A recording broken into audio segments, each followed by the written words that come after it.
pessoal, tudo bem? Temos hoje um tema sensacional. O tema é o direito de greve. E para falar sobre ele, eu trouxe um convidado muito especial. Com vocês, Carlos Henrique Bezerra Leite, autor conhecidíssimo de Direito Processual do Trabalho, Direito Coletivo do Trabalho e Direitos Humanos. Ele também é desembargador do TRT do Espírito Santo, uma figura raríssima. Bezerrinha, que prazer enorme tê-lo aqui. O prazer é todo meu, estou muito feliz aqui, vamos conversar bastante. E antes da gente começar esse papo, eu quero ouvir um VT, ver com vocês um VT do professor da UFBA, Carlos Zacarias. Rola o VT. Bom, a greve é o livre direito dos trabalhadores coletivamente organizados paralisarem suas atividades por conta de alguma reivindicação, que pode ser uma reivindicação de cunho econômico ou uma reivindicação política. Ao longo da história, nós temos registrado greves de características mais diretamente políticas ou de características mais diretamente econômicas. A greve, contudo, é esse direito de paralisar suas atividades coletivamente e tentar convencer os seus colegas que também devem fazer da mesma maneira. Bom, até 1930 não havia uma legislação voltada para o trabalho. Toda greve era considerada ilegal. Os trabalhadores se faziam greve, se organizavam em sindicatos, ou antes dos sindicatos, nas associações chamadas associações de socorro mútuo, as sociedades mutualistas, se organizavam pelas necessidades que entendiam que só podiam ser reivindicadas coletivamente. E nos anos 30, elas vão ser incorporadas ao Estado a partir da Revolução de 30, a partir de uma característica que o Estado brasileiro vai ter em 30, que é essa característica reconhecida pela historiografia como corporativismo. É trazer essas demandas que estão circunscritas ao setor privado para a dimensão pública. O Estado passa a ser árbitro desses litígios, desses conflitos que estão no âmbito da relação capital-trabalho que está se estabelecendo e se consolidando no Brasil. O direito de greve é um dos direitos mais elementares do trabalho. Desde que o trabalhador livre passa a oferecer o trabalho, ele sente a necessidade de se organizar para poder valorizar a força de trabalho. Então, o direito de coletivamente paralisar suas atividades por alguma reivindicação é um direito essencial, de todas as categorias. É um direito que é inalienável à existência do trabalho. Nós não podemos conceber uma sociedade que viva do trabalho, que estrutura a sua riqueza em função do trabalho, impedindo o livre exercício desse direito, que é o direito de greve. Bem, depois de vermos esse VT sensacional do professor Carlos Zacarias, eu queria conversar já com o Bezerrinha. Bezerrinha, a gente está discutindo sobre um tema que é do interesse geral, que é a questão da greve. E para falar sobre isso, a gente precisa entender o que é greve. O que é que se entende e o que é que não se entende por greve, Bezerra? Bom, primeiramente é preciso destacar, Pamplona, que a greve ela não surgiu de uma hora para outra. É um fenômeno que vem de muito tempo na sociedade e a greve passou por um momento em que ela era um delito, depois passou a ser reconhecida paulatinamente como um direito e hoje passou a ser um direito exercido por todos aqueles que se sintam em situação de opressão. Quer dizer, inclusive reconhecido em tratados internacionais, a própria ONU, a própria OIT, reconhece a greve hoje como um direito humano. E dentro dessa linha de encarar como um direito humano, para você, a greve é, portanto, um direito fundamental? Bom, nem todos os países adotam a greve como um direito fundamental, porque eu faço a distinção entre direito humano e direito fundamental quando o direito humano é reconhecido nas constituições e nas leis dos estados.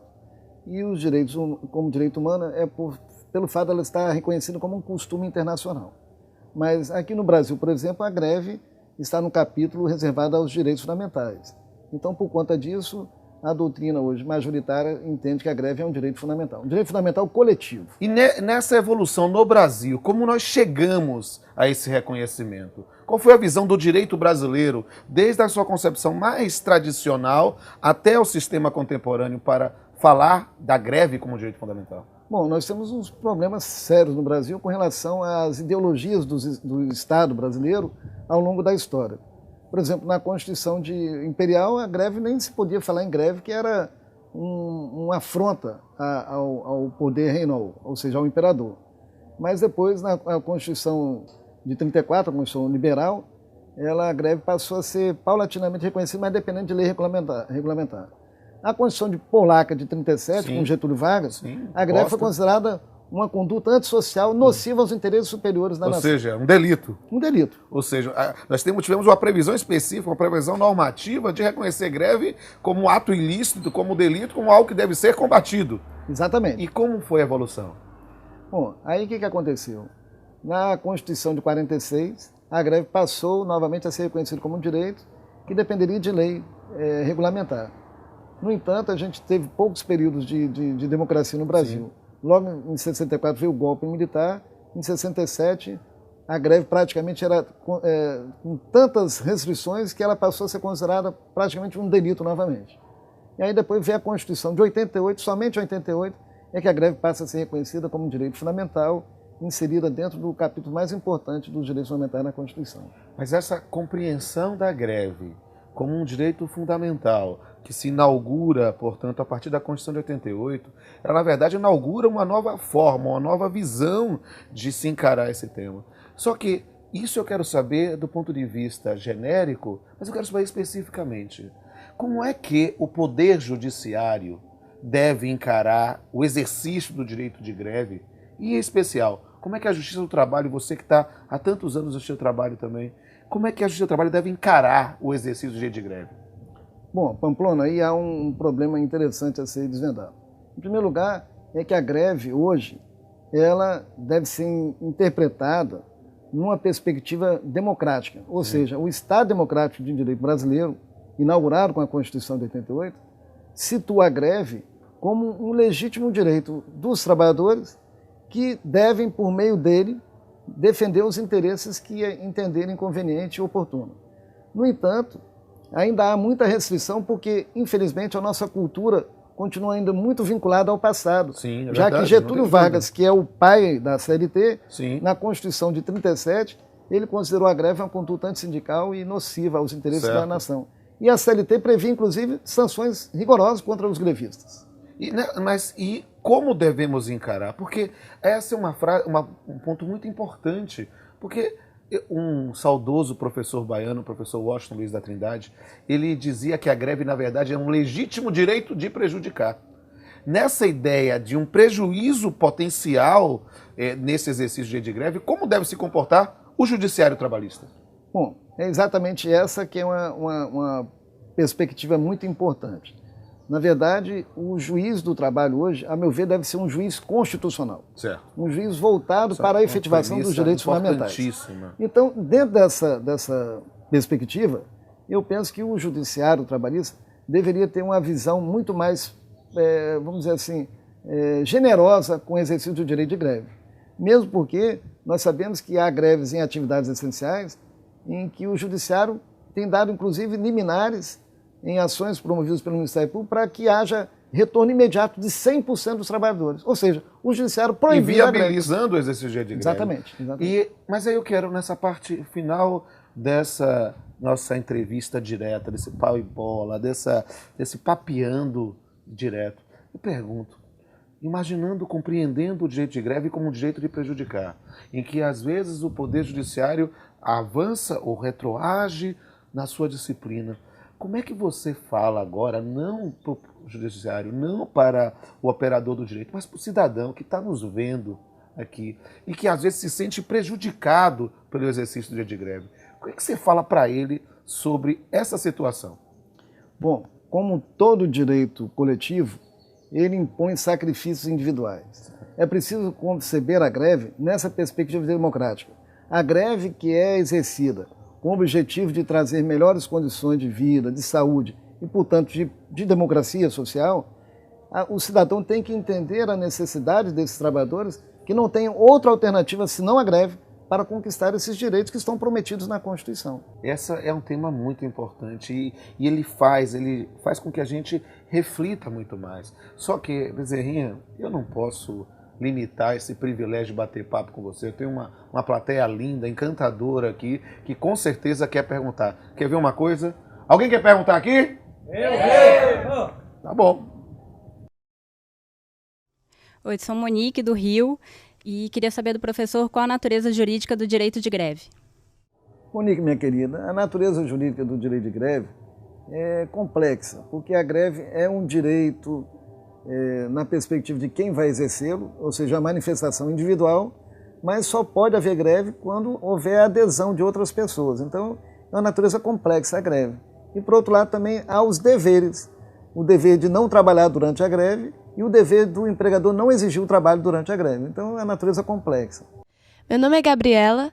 Professor, sendo a greve um direito fundamental, como fica a proibição do lockout? Gabriela, realmente a Constituição brasileira não trata nada do lockout, mas há uma previsão na lei de greve no Brasil proibindo o lockout. O que vem a ser o lockout? O lockout, na verdade, entre aspas, seria a greve do empregador que, na verdade, fecha a atividade econômica no sentido de coibir a greve ou intimidar a greve. Ou intimidar outros direitos também, isso é interessante verificar. Uma restrição. Essa ideia da proibição do lockout pela norma infraconstitucional é um reconhecimento de um direito, uma situação de abuso de direito, né? É verdade. E é por isso que o direito brasileiro tomou o partido em favor da vedação do lockout. Por exemplo, no México, a Constituição mexicana prevê expressamente a greve ao lado do lockout. Lá se admite o lockout. Oi, professor, eu sou Renata. Eu gostaria de saber o que significa a expressão ações que envolvam o exercício do direito de greve que constam no artigo 114 da Constituição Federal. Bom, essa expressão, Renata, que foi estabelecida pela emenda 45, no sentido de permitir uma unidade de convencimento do juiz do trabalho que vai apreciar qualquer ação que envolva direto ou indiretamente o exercício do direito de greve. E aí, nesse caso, nós vamos ver, por exemplo, as ações reivindicatórias, os entendidos proibitórios, as ações possessórias que tiverem pertinência direta ou indireta com a greve. O que o legislador quis dizer é que a competência passou a ser da Justiça do Trabalho. Antes era da Justiça Comum e passou agora para a Justiça do Trabalho. É interessante registrar sobre esse ponto, Bezerra, também, que embora isso seja objeto de uma súmula vinculante, não é somente as ações possessórias. Nós estamos falando de ações de indenização, tudo que tratar sobre o direito da greve do ponto de vista individual ou mesmo coletivo será no Justiça do Trabalho. Eu sou do Espírito Santo, meu nome é Laís. Eu queria saber sua opinião sobre a greve em atividades essenciais. Laís, minha querida, a greve em atividades essenciais, ela é reconhecida na nossa Constituição. A Organização Internacional do Trabalho diz que não pode haver nenhuma proibição quanto à greve, mesmo nas atividades essenciais. O que a nossa Constituição estabelece algumas limitações ao exercício do direito de greve nas atividades essenciais, de maneira a preservar outros direitos fundamentais, como, por exemplo, aquela greve que coloca em risco a segurança, a vida ou a saúde das pessoas. Aí, nesse caso, pode haver uma limitação para o exercício, como a necessidade de atendimento mínimo da população, estabelecer alguma obrigatoriedade de empregadores e trabalhadores de comum acordo a darem atendimentos essenciais durante a greve, mas só nesse sentido. Mas não significa dizer que a greve em atividade essencial seja proibida. Olá, professor. Meu nome é Juliana. Eu gostaria de saber sua opinião sobre greve no serviço público. Juliana, a greve no serviço público deve ser analisada sob dois enfoques, né? A greve no sentido de é um direito fundamental dos servidores públicos, civis, mas o exercício desse direito ficou condicionado durante muito tempo à edição de uma lei complementar. Depois o Congresso passou a alterar o dispositivo da Constituição, artigo 37.7, e estabeleceu uma lei específica para o exercício do direito de greve. No entanto, essa lei específica não veio, há uma mora do Congresso Nacional e o Supremo Tribunal Federal, em sede de mandado de injunção, vários mandados de injunções inclusive, acabou aplicando analogicamente a lei de greve do trabalhador privado, enquanto não sobrevier essa lei regulamentando o direito de greve do servidor público. Juliana, é importante mostrar que esta decisão do Supremo Tribunal Federal, inclusive, foi uma mudança da interpretação sobre o mandado de injunção. Ela é importantíssima para o estudo também no direito constitucional. Olá, professor. Meu nome é Davi. Eu queria saber sua opinião sobre a greve dos agentes políticos, como juízes, por exemplo. Davi, meu querido, o que acontece na greve do juiz é que deve ser analisada a questão sob o enfoque do disposto na Constituição. Quando a Constituição quis vedar a greve, o fez expressamente para o militar. No entanto, não há nenhuma proibição expressa para a greve do juiz. No entanto, a gente tem que levar em conta o seguinte: A greve exercida pelo juiz é greve exercida por um agente político, um agente que detém poder estatal. Então ele faz uma greve, já pensou a greve dos ministros do Supremo Tribunal Federal? Eles mesmos depois vão julgar se aquela greve é abusiva ou não. Realmente seria uma contradição em termos. No entanto, eu penso que não há uma vedação específica para a greve dos juízes. E ela acaba assumindo contornos políticos, e eu diria até que a greve do juiz, por exemplo, para preservar a democracia, uma greve do juiz contra uma ditadura, eu acho que seria bem interessante. Eu sou o Marcos Avalone, de Cuiabá, Mato Grosso. Quero perguntar ao professor o seu posicionamento com relação à greve dos policiais e também dos militares. Marcos, a greve do policial militar é vedada na Constituição, mas a do policial civil, não. O que acontece é que, infelizmente, o Supremo Tribunal Federal, recentemente, tem entendido também que o policial civil, por participar das Forças Armadas, também estaria proibido de exercer o direito de greve. Para mim, essa decisão do Supremo é passiva, inclusive, de queixa perante a OIT, etc. e tal, porque a Constituição não proíbe a greve do policial civil. Satisfação, professor. Meu nome é Roxânia, eu vim de Cuiabá, Mato Grosso. Eu gostaria de saber como que é a responsabilidade civil pelos atos abusivos do direito de greve. Muito bem, minha querida amiga do Mato Grosso. A responsabilidade civil pelo exercício do direito de greve também agora passou para a competência da Justiça do Trabalho, uma vez que todas as ações que envolvam o direito de greve podem ser objeto de apreciação pelo juiz do trabalho. Então, quer dizer, pode haver, por exemplo, abusos cometidos pelos sindicatos ou pelas empresas durante o exercício de greve, condutas antissindicais, por exemplo, e a Justiça do Trabalho apreciar e julgar esse tipo de ação. E isso pode ser interessante numa perspectiva do artigo 932, inciso 3º do Código Civil, na responsabilidade civil por um ato de terceiro. Então você pode pensar em imputar essa responsabilidade até mesmo ao sindicato. Meu nome é Sérgio e eu queria saber do professor a opinião dele acerca de como conciliar o direito de greve com as ações possessórias, a exemplo dos interditos. Pois é, Sérgio. As ações processórias são ajuizadas no primeiro grau e o dissídio de greve para a declaração de abusividade ou não da greve no segundo grau. E o que acontece, na verdade, é que o juiz do trabalho deve ter uma sensibilidade muito grande para evitar conceder liminares nas ações possessórias sob pena de violar o direito fundamental de greve. E isso é interessante justamente porque a utilização das possessórias no direito de greve está muito mais relacionado ao procedimento, principalmente à concessão de liminar, do que propriamente à discussão de um direito real ou não. Meus amigos, é o momento de encerrar. Eu lamento profundamente porque esse papo está muito gostoso. E eu quero dizer, com meu coração aberto, Bezerrinha, que vir fazer o Papiano com Pamplona tem sido uma das coisas mais legais da minha vida ultimamente. E fazer isso, recebendo um amigo como você, de tantos outros carnavais, é algo que me faz renovar o desejo de querer fazer isso e termos essa oportunidade de discutir direito, arte e poesia. Que prazer tê-lo aqui, amigo. Pamplona, meu querido, você é meu amigo e irmão, eu quero agradecer a oportunidade de estar aqui conversando, dialogando com o seu povo no todo o Brasil, seu público muito importante, e divulgando e disseminando as ideias dos direitos na perspectiva dos direitos humanos, e notadamente o direito de greve. Amém. Meu querido, um grande abraço e vamos encerrar mais um Papeando com Pamplona, unindo direito e poesia. Acuado, mas pensando. Preso, restrito, cercado, verdadeiramente acuado, sem notícias, sem informação. Apenas a tensão de não poder fazer nada, mas mesmo assim permanecer em um misto de apoio, solidariedade e indignação, não somente com os motivos, mas com a própria manifestação, em que o justo pleito é verbalizado em um grito há muito reprimido e que não quer mais calar, em que o pai quer ensinar ao filho como reivindicar e ser finalmente protagonista de uma sociedade revista, mas que se sente impotente diante de quem só quer aproveitar para vantagem tirar ou somente barbarizar e nos colocar a culpa. A justa medida não é fácil, pois a justa medida não existe. E o que é mais triste é ver o combate não a causa, mas as consequências de mais de 500 anos de um Estado sem governo, de um povo refém do medo, de um desejo sem ação, de uma nação sem cidadão. Até a próxima.